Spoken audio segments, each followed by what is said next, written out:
research paper we're assigned to read. I'm not sure how to summarize. The paper is pretty long, about 3,000 words. Where should I start? Well, that's a good question. I would expect to condense the original paper to about 10% of its length, maybe about 300 words. Wow, that's certainly short enough. But how do you do it? Well, actually, you can ask your instructor for specific requirements. It might be that your instructor has set a word limit. You should already know that a summary is a condensed version of the original text or lecture. It can be as short as a few sentences, or it can be many pages, depending on the complexity of the text and the level of detail you wish to provide to your reader. The purpose of a summary is to give the reader a clear, objective picture of the original text. Whatever the length of a summary, you need to keep the main ideas or the key points there.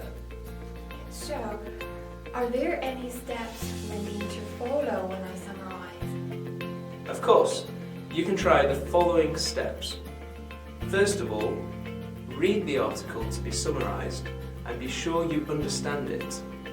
You might need to read it several times and consult a dictionary. Second of all, outline the article.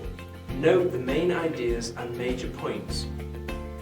Then, write a first draft of the summary without looking at the article.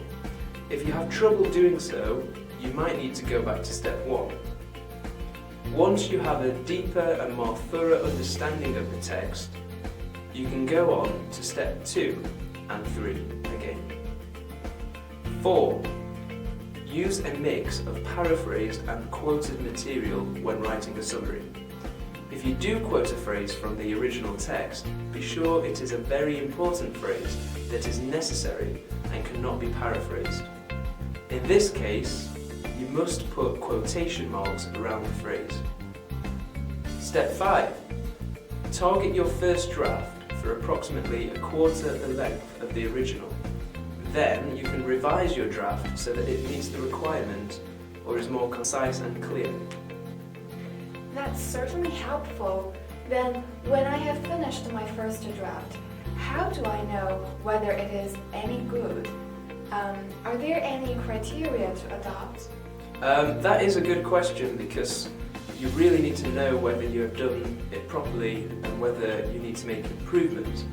An excellent summary convinces the reader, in this case your teacher and classmates, that you have read the article closely and understand the argument, because the summary accurately and objectively represents the author's central claim. Make sure that the summary does not merely list the main ideas, but shows how the reasons support the claim. Also, the summary should be selective about details and examples, choosing only ones that help to illustrate a key point. You might need to ask another student to check for you before you submit your summary. That's a wonderful idea. And so, can I bring my summary to you tomorrow? Oh well, I did not see that coming, but of course.